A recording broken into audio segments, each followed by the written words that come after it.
हर साल मोहन अपनी गर्मियों की छुट्टी में अपने दोस्तों के साथ किसी पहाड़ी इलाके में माउंटेनिंग के लिए निकल जाता था। इस साल भी वो इसी मकसद से ऋषिकेश पहुंचे। गाइड उन्हें एक फेमस माउंटेनियरिंग स्पॉट पर ले गया। मोहन और उसके दोस्त ने सोचा नहीं था कि यहाँ इतनी भीड़ होगी। हर तरफ लोग ही लोग नजर आ रहे थे। एक दोस्त बोला, यार यहाँ तो शहर जैसी भीड़ है, यहाँ चढ़ाई करने में क्या मजा। क्या कर सकते हैं, अब आ ही गए तो अफसोस करने का क्या फायदा, चलो इसी का मजा उठाते हैं। मोहन ने जवाब दिया। सभी दोस्त पर्वतारोहण करने लगे और कुछ ही समय में पहाड़ी की चोटी में पहुंच गए। वहां पर पहले से ही लोगों का तांता लगा हुआ था। दोस्तों ने सोचा चलो अब इस भीड़ में 2-4 घंटे कैंपेनिंग करते हैं और फिर वापस चलते हैं। तभी मोहन ने सामने से एक चोटी की तरफ इशारा करते हुए कहा, रुको रुको, जरा उस चोटी की तरफ देखो, वहां तो बस मुट्ठी भर लोग ही दिख रहे हैं। कितना मजा आ रहा होगा, क्यों ना हम भी वहां चलें।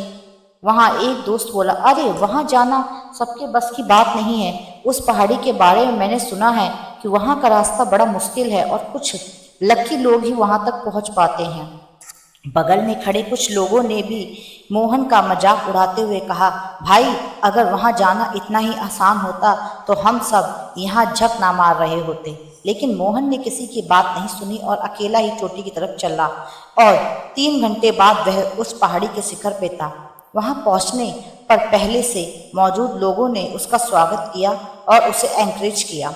मोहन भी वहां पहुंचकर बहुत खुश था।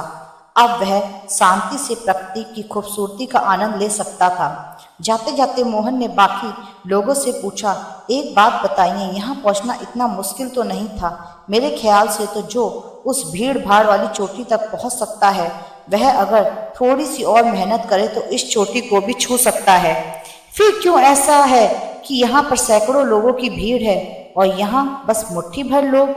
वहां मौजूद एक वेटरन माउंटेनियर ने बोला, क्योंकि ज्यादातर लोग बस उसी में खुश हो जाते हैं जो उन्हें आसानी से मिल जाता है। वो सोचते ही नहीं कि उनके अंदर इससे कहीं ज्यादा पाने की पोटेंशियल है और जो थोड़ा पाकर खुश होते हैं भी वो कुछ अधिक पाने के लिए रिस्क नहीं उठाना चाहते।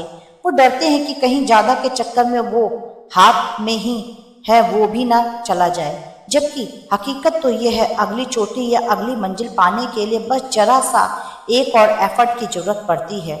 पर साहस ना दिखाने पाने के कारण अधिकतर लोग पूरी लाइफ बस भीड़ का हिस्सा ही बनकर रह जाते हैं और साहस दिखाने वाले उन मुट्ठी भर लोगों को लक्की बताकर खुद को तसल्ली देते रहते हैं। फ्रेंड्स, अगर आप आज तक वो अगला साहसी कदम उठाने से खुद को रोके हुए हैं तो ऐसा मत करिए, क्योंकि अगली चोटी या अगली मंजिल पाने के लिए बस जरा से एफर्ट की जरूरत पड़ती है। खुद को उस एफर्ट को करने से रोकिए मत। थोड़ा सा साहस, थोड़ी सी हिम्मत आपको भीड़ से अलग उन मुट्ठी भर लोगों में शामिल कर सकती है जिन्हें दुनिया लकी कहती है। अनिल पिछले 4-5 सालों से अपने शहर में होने वाली मैराथन में हिस्सा लेता था, लेकिन कभी भी उसने रेस पूरी नहीं की थी। इस बार वह बहुत एक्साइटेड था क्योंकि पिछले कई महीनों से वो रोज सुबह उठकर दौड़ने की प्रैक्टिस कर रहा था। उसे पूरा भरोसा था कि वह इस साल मैराथन की रेस जरूर पूरी कर लेगा।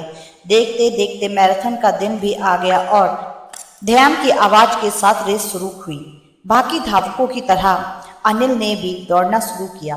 वह जोश से भरा हुआ था, बड़े अच्छे ढंग से दौड़ रहा था, लेकिन आधी रेस पूरी करने के बाद अनिल बिल्कुल थक गया और उसके जी में आया कि बस अब वहीं रुक बैठ जाए। वह ऐसा सोच ही रहा था, तभी उसने खुद को ललकारा, रुको मत अनिल, आगे बढ़ते रहो। अगर तुम दौड़ नहीं सकते तो कम से कम जॉगिंग करते हुए आगे बढ़ सकते हो, आगे बढ़ो।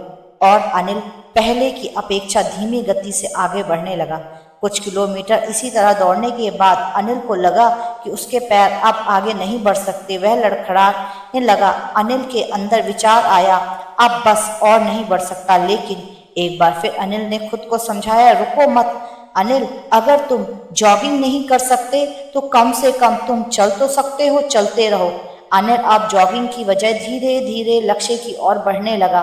बहुत से धावक अनिल से आगे निकल चुके थे।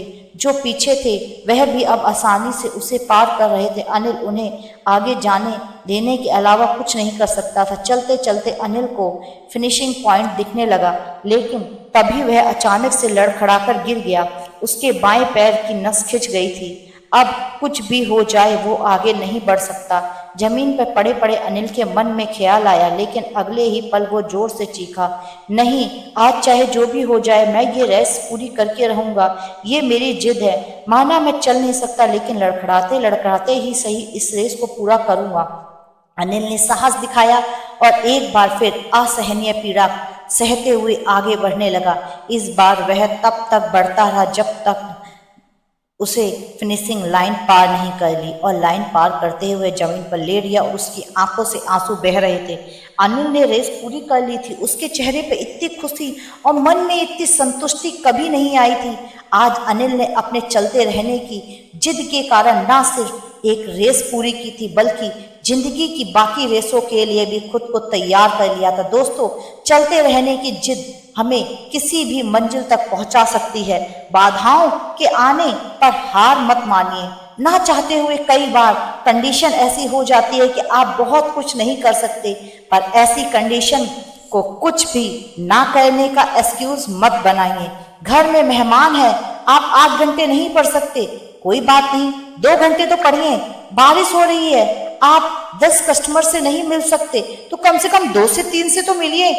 एकदम से मत रुकिए, थोड़ा थोड़ा ही सही पर आगे बढ़ते रहिए, और आप ऐसा करेंगे तो अनिल की तरह आप भी अपनी जिंदगी की रेस में जरूर पूरी कर पाएंगे और अपने अंदर उस खुशी, उस संतुष्टि को महसूस कर पाएंगे जो सिर्फ चलते रहने की जिद से आती है। बादल अरबी नस्ल का एक शानदार घोड़ा था।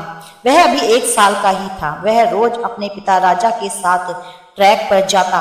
राजा घोड़े की बांधा दौड़कर चैंपियन था और कई सालों से वह अपने मालिक को सर्वश्रेष्ठ घुड़सवार का खिताब दिला रहा था। बादल भी राजा की तरह बनना चाहता था, लेकिन इतनी ऊंची ऊंची और कठिन बाधाओं को देखकर उसका मन छोटा हो जाता और वो सोचने लगता कि वह कभी अपने पिता की तरह नहीं बन पाएगा। एक दिन जब राजा ने बादल को ट्रैक के किनारे उदास खड़े देखा तो बोला, क्या हुआ बेटा, तुम उदास क्यों खड़े हो? कुछ नहीं पिताजी, आज मैंने आपकी तरह उस पहली बाधा को कूदने का प्रयास किया, लेकिन मैं मुंह के बल गिर पड़ा। मैं कभी आपकी तरह काबिल नहीं बन पाऊंगा। राजा बादल की बात समझ गया और अगले दिन सुबह सुबह वह बादल को लेकर ट्रैक पर आया और एक लकड़ी के लट्ठे की तरफ इशारा करते हुए बोला, चलो बादल, जरा से इस लट्ठे के ऊपर से कूद कर तो दिखाओ। बादल हंसते हुए बोला, क्या पिताजी, वो तो जमीन पर पड़ा है, उसे कूदने में क्या रखा है? मैं तो उन बाधाओं को कूदना चाहता हूँ जिन्हें आप कूदते हैं। मैं जैसा कहता हूँ करो, राजा ने लगभग डपटते हुए कहा। अगले ही क्षण बादल लकड़ी के लट्ठे की ओर दौड़ता हुआ उसे कूदकर पार कर गया।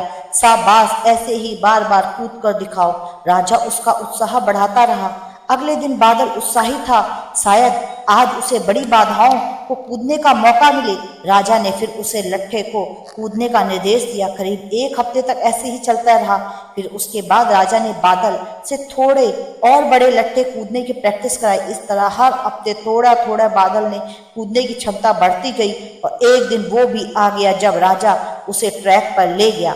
महीनों बाद आज एक बार फिर बादल उसी बाधा के सामने खड़ा था जिस पर पिछली बार वह मुंह के बल गिर पड़ा था। बादल ने दौड़ना शुरू किया। उसने टपाकों की आवाज साफ सुनाई दे सकती थी। 1 2 3 जंप, और बादल बाधा के उस पार था। आज बादल की खुशी का ठिकाना ना था। आज उसे अंदर से विश्वास हो गया था कि एक दिन वो भी अपने पिता की तरह चैंपियन घोड़ा बन सकता है, और विश्वास के बलबूते आगे चलकर बादल भी एक चैंपियन घोड़ा बना। दोस्तों, बहुत से लोग सिर्फ इसलिए गोल अचीव नहीं कर पाते क्योंकि वो एक बड़े चैलेंज या ऑब्स्टिकल को छोटे छोटे चैलेंज में डिवाइड नहीं कर पाते। इसलिए अगर आप भी अपनी लाइफ में एक चैंपियन बनना चाहते हैं, तो एक बड़ा लक्ष्य हासिल करना चाहते हो, तो सिस्टमैटिकली उसे पाने के लिए आगे बढ़िए।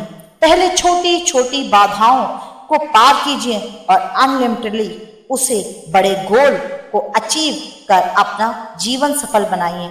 Moral of the story is जल्दी हार मत मानिए, बल्कि छोटे से शुरू करिए और प्रयास जारी रखें। इस तरह आप उस लक्ष्य को भी प्राप्त कर पाएंगे जो आपको असंभव लगता है। बहुत समय पहले की बात है, एक महाज्ञानी पंडित हिमालय की पहाड़ी में कहीं रहते थे। लोगों के बीच रहकर वो थक चुके थे, अब ईश्वर भक्ति करते हुए एक सादा जीवन व्यतीत करना चाहते थे। लेकिन उनकी प्रसिद्धि इतनी थी कि लोग दुर्गम पहाड़ियां, सकरे रास्ते, नदी, झरने को पार करके भी उनसे मिलना चाहते थे। उनका मानना था कि यह विद्वान उनकी हर समस्या का समाधान कर सकते हैं। इस बार भी कुछ ऐसे लोग ढूंढकर उनकी कुटिया तक आ पहुंचे। पंडित जी ने उन्हें इंतजार करने के लिए कहा। 3 दिन बीत गए, अब और भी कई लोग वहां पहुंचे। जब लोगों के लिए जगह कम पड़ने लगी तब पंडित जी बोले, आज मैं आप सभी के प्रश्नों का उत्तर दूंगा, पर आपको वचन देना होगा कि यहाँ से जाने के बाद आप किसी और से इस स्थान के बारे में नहीं बताएंगे, ताकि आज के बाद मैं एकांत में रहकर अपनी साधना चालू रख सकूं। चलिए अपनी अपनी समस्या बताइए। ये सुनते ही सबने अपनी अपनी परेशानियां बतानी शुरू कर दी, लेकिन वह अभी कुछ शब्द ही बोल पाया था कि बीच में किसी और ने अपनी बात कहनी शुरू कर दी। सभी जानते थे कि आज के बाद उन्हें कभी पंडित जी से बात करने का मौका नहीं मिलेगा, इसलिए वो सब जल्दी से जल्दी अपनी अपनी बात रखना चाहते थे। कुछ ही देर में वहां का दृश्य मछली बाजार जैसा हो गया। अंततः पंडित जी को चीख कर बोलना पड़ा, कृपया शांत हो जाइए, अपनी अपनी समस्या एक पर्चे में लिखकर मुझे दीजिए। सभी ने अपनी अपनी समस्याएं लिखकर आगे बढ़ा दी। पंडित जी ने सारे पर्चे लिए और उन्हें एक टोकरी में डालकर मिला दिए और बोले, इस टोकरी को एक दूसरे को पास कीजिए। हर व्यक्ति एक पर्ची उठाएगा और उसे पढ़ेगा। उसके बाद उसे निर्णय लेना होगा, क्या वो अपनी समस्या को इस समस्या से बदल सकता है। हर व्यक्ति एक पर्चा उठाता है, उसे पढ़ता है और सहम सा जाता है। एक एक करके सभी ने पर्चियां देख ली, पर कोई भी अपनी समस्या के बदले किसी और की समस्या लेने को तैयार नहीं हुआ। सबका यही सोचना था कि उसकी अपनी समस्या चाहे कितनी ही बड़ी क्यों ना हो, बाकी लोगों की समस्या जितनी गंभीर नहीं है। 2 घंटे बाद सभी अपनी अपनी पर्ची हाथ में लिए लौटने लगे। वह खुश थे क्योंकि उनकी समस्या उतनी बड़ी भी नहीं जितना वो सोचते थे। फ्रेंड्स, ऐसा कौन होगा जिसकी लाइफ में एक भी प्रॉब्लम ना हो। हम सभी के जीवन में समस्या है। कोई अपनी हेल्थ से परेशान है तो कोई लैक ऑफ वेल्थ से। हमें इस बात को एक्सेप्ट करना चाहिए कि लाइफ तो छोटी है, बड़ी समस्या आती ही रहेंगी। ऐसे में दुखी होकर उसी के बारे में सोचने से अच्छा है हम अपना ध्यान उसके निवारण में लगाएं, और अगर उसका कोई सॉल्यूशन ही ना हो तो अन्य प्रोडक्टिव चीजों पर फोकस करें। हमें लगता है कि सबसे बड़ी समस्या हमारी ही है, पर यकीन मानिए इस दुनिया में लोगों के पास इतनी बड़ी बड़ी प्रॉब्लम्स हैं कि हमारे तो उनके सामने कुछ भी नहीं। इसलिए ईश्वर ने जो भी दिया है उसके लिए थैंकफुल रहिए और एक खुशहाल जीवन जीने का प्रयास कीजिए।